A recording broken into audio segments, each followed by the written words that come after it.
Hi everyone, maths com basic tutorial class में फिर से स्वागत है आप लोगों का।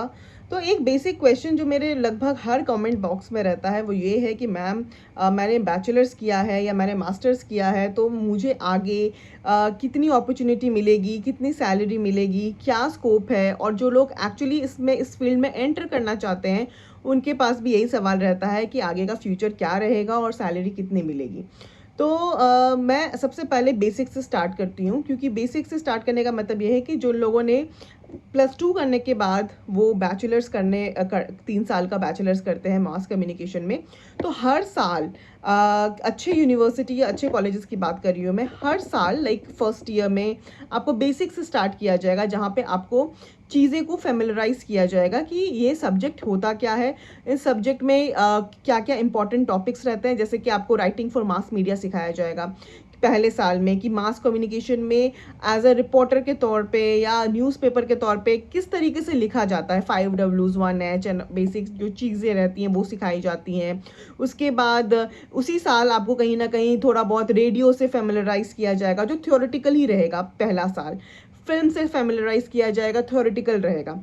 उसके बाद जैसे जैसे कि आप सेकेंड ईयर में एंटर करेंगे तो आपको सेकेंड ईयर में एक नया सब्जेक्ट मिल जाएगा, जैसे मीडिया लॉ एंड एथिक्स, जहाँ पर चीज़ें डेवलपमेंट कम्युनिकेशन की रहेंगी।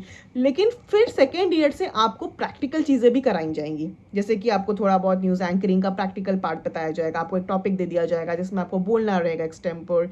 थर्ड जो बैचलर में जाइएगा, आई मीन जब थर्ड ईयर में जाइएगा, तो आप ऑलमोस्ट इन चीज़ों को लेकर पूरी तरीके से कह सकते हैं कि आपको जानकारी का पूरा आपने नॉलेज ले लिया। आपको थर्ड ईयर में किसी मीडिया हाउस में जाने के लिए ट्रेनिंग दी जाएगी, जैसे कि कई लोग हिंदुस्तान टाइम्स में जाते हैं। मैं जब बैचलर्स में थी तो मेरा हिंदुस्तान टाइम्स में मैं गई थी, जहाँ पर आपको एक अच्छे सीनियर रिपोर्टर के अंडर रखा जाएगा 1 महीने 2 महीने, जितना भी आपको ट्रेनिंग पीरियड दिया जाता है।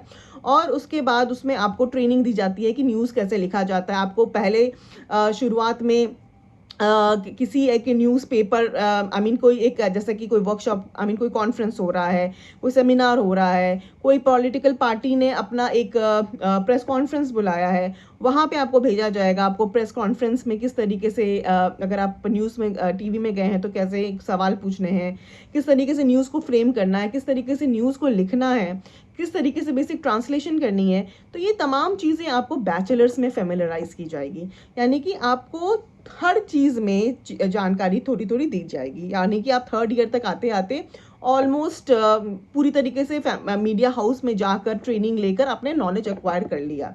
अब आपको आगे का प्लेसमेंट क्या मिलेगा, अगर आपके कॉलेज ने प्लेसमेंट अवेल कराते हैं तो आपको जैसे कि किसी लोकल न्यूज़ चैनल में आपको एज अ न्यूज़ एंकर मिल सकता है। अगर आप में बहुत अच्छी अगर आप में प्रतिभा है आगे बढ़ने की, तो फिर आप, जैसे कि हमारे टाइम में कई ऐसे थे जिनको एनडीटीवी ने हायर किया था बैचलर्स के टाइम पे, तो वैसे भी कई लोग आपको मिलेंगे। आई मीन अगर आपको आपकी पर्सनालिटी अच्छी है, आपके पास बोलने की स्किल अच्छा है, आप अच्छे तरीके से बोल सकते हैं, अच्छे न्यूज़ एंकर की प्रतिभा है आपके अंदर, तो आप आगे भी बढ़ सकते हैं। ठीक है, तो बैचलर में आप रेडियो जॉकी बन सकते हैं, एक रेडियो स्टेशन पर जाकर आप थोड़ी बहुत ट्रेनिंग, क्योंकि मैंने कहा ना बैचलर्स में आपको ट्रेनिंग दिया जाता है, आपको मीडिया हाउसेस में भेजा जाएगा, जो रेडियो स्टेशंस भी हो सकते हैं, जैसे मिर्ची का स्टेशन हो गया, या फिर कोई कहीं कहीं पे भी। फिर उसके बाद न्यूज़ टेलीविज़न हो गया, उसके बाद आपको न्यूज़पेपर्स हो गए, तो ये तमाम एड एजेंसी हो गई। तो ये सब जगहों पे जाकर आपने नॉलेज एक्वायर की, ट्रेनिंग की, किसी सीनियर के अंडर आप बैठे, आपको काम मिला। और हमारे जब मैं हिंदुस्तान टाइम्स में गई थी एज एन ट्रेनी के तौर पे, तो मेरे कई बाईलाइंस आए थे वहाँ पर, और बहुत मोटिवेशन मिलता है जब आपकी बाईलाइन न्यूज़पेपर में छपती है। तो इस तरीके से कह सकते हैं कि बैचलर्स में कई जगह पर ट्रेनिंग में स्टाइपेंड भी मिलता है। आर्टिकल्स लिखते हैं तो आपको उस आर्टिकल के लिए पर आर्टिकल का पेमेंट भी किया जाता है। ठीक है, और इससे भी ज़्यादा अगर आप और अच्छी जगह पे करना चाहते हैं तो दूरदर्शन एक बहुत बड़ा स्कोप है।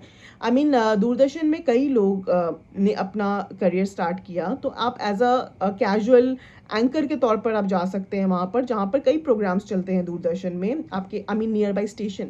जैसे कि अगर मैं अहमदाबाद के बारे में बात करूँ तो अहमदाबाद में, आई मीन गुजरात में अहमदाबाद का एक दूरदर्शन का स्टेशन है। उसके बाद सूरत में भी है शायद, कई जगहों पे। अगर मैं पटना के बारे में बिहार के बारे में बात करूँ तो पटना में है, मुज़फ्फ़रपुर में है। तो कुछ ऐसे स्टेशन हैं मतलब दूरदर्शन के, तो आप वहाँ पर भी अपना जाकर, जैसे कि बहुत सारे शोज़ चलते हैं वहाँ पे जहाँ पे एंकर्स ढूँढे जाते हैं जिनके अंदर बहुत अच्छी प्रतिभा है। तो वहाँ पर आप एंकर के तौर पे अपना हाथ आज़मा सकते हैं अगर आप दूरदर्शन में इंटरेस्टेड हैं तो। तो दूरदर्शन में बेसिकली क्या करना रहता है आपको कि आपको जाकर वहाँ पर जो भी वहाँ के प्रोग्राम एग्ज़ीक्यूटिव हैं, आपको प्रोग्राम एग्ज़ीक्यूटिव से मिलना होता है। प्रोग्राम एग्ज़ीक्यूटिव आपको अपने प्रोग्राम का एक थीम बताते हैं।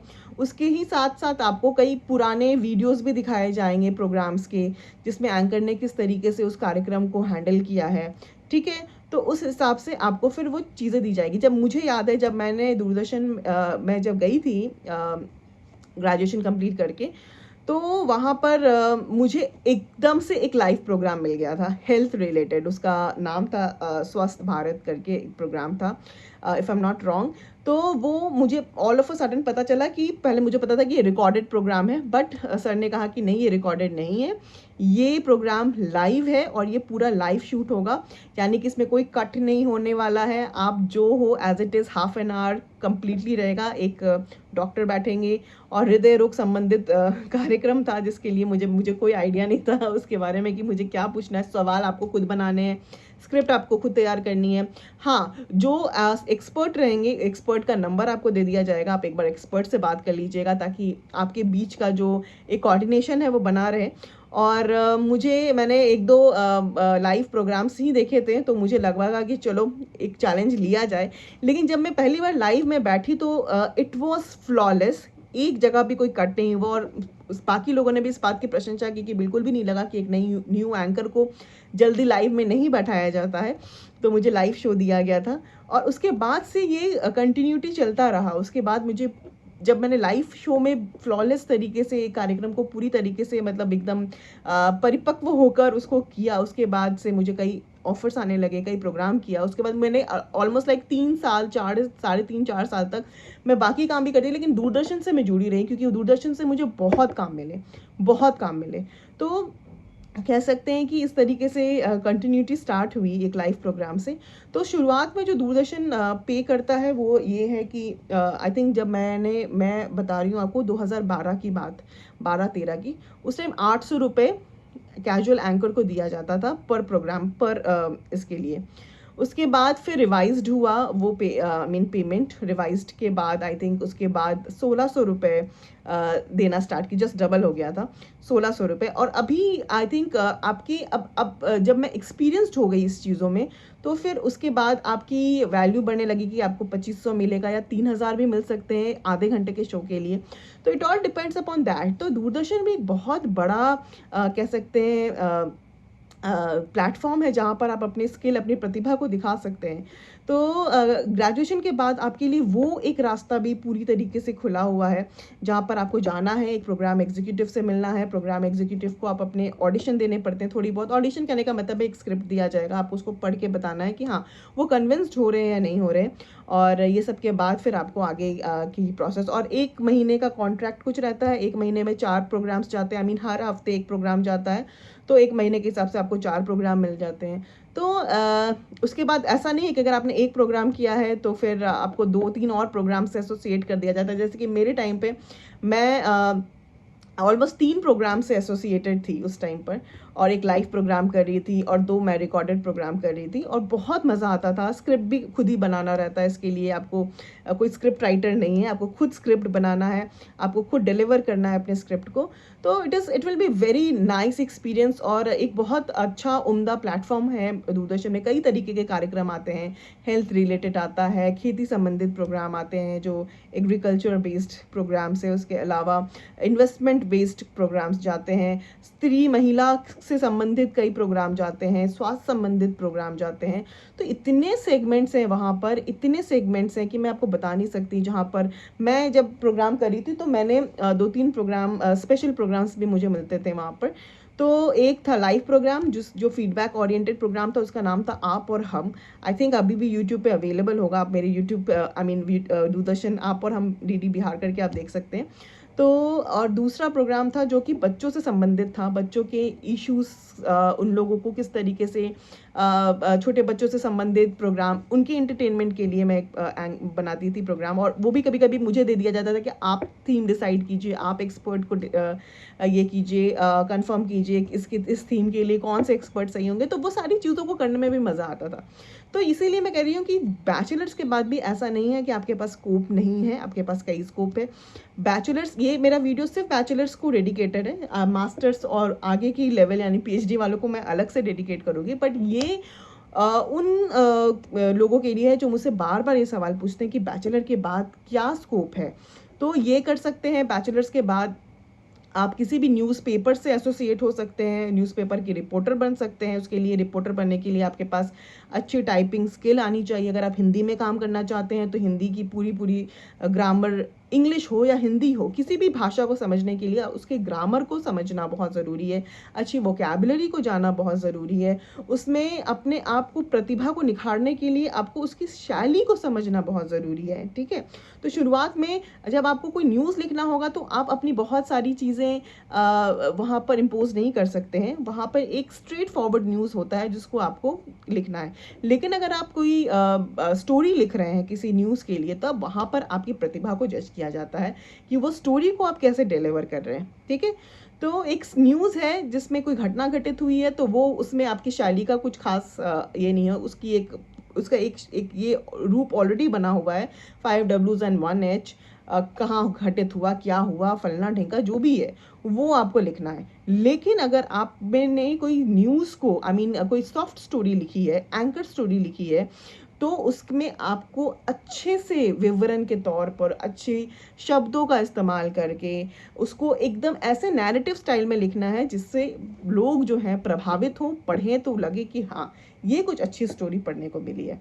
तो इसीलिए जो बैचलर्स कर लिए हैं, जो करने वाले हैं, उनके लिए वीडियो है कि आप बिल्कुल ऑल द बेस्ट, आपको इसका फ्यूचर बहुत ब्राइट है। सैलरी की अगर मैं बात करूँ तो यहाँ बैचलर्स करने के बाद, क्योंकि आप बहुत इनिशियल स्टेज में रहते हैं, तो बहुत ज़्यादा सैलरी की एक्सपेक्टेशन आप ना रखें।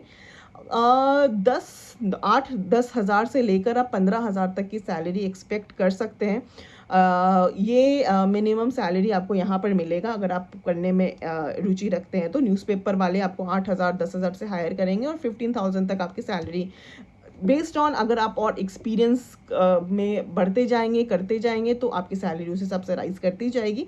बट इनिशियल तौर पर 1-2 साल तक तो आपको इसी सैलरी के रेंज में ही रहना पड़ेगा।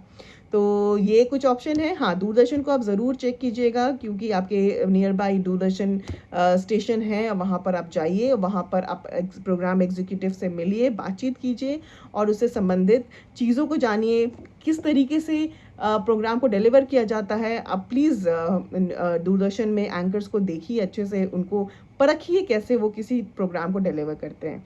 और बहुत स्कोप है आगे, और इसके बाद आपकी डिमांड बढ़ते चली जाएगी अगर आप जिस तरीके से अपनी वैल्यू इंसान खुद बनाता है, ये आपको पता ही होगा। तो ऐसा नहीं है कि बैचलर्स के बाद मास्टर्स करना ज़रूरी है। अगर आप बैचलर्स करके अच्छी जगह पर सेट हो चुके हैं, अच्छा कर रहे हैं और पढ़ने की इच्छा नहीं है, तो आप अपनी नौकरी को ही एकदम, उसको ही अपने आप को एकदम परिपक्व बनाइए कि वो अच्छे से चल सके, ठीक है। तो ये वीडियो मैं अब यहीं पे एंड करती हूँ, और फिर यूजीसी नेट का वीडियो मैं कल से फिर से स्टार्ट करूँगी। Okay, till then, bye bye.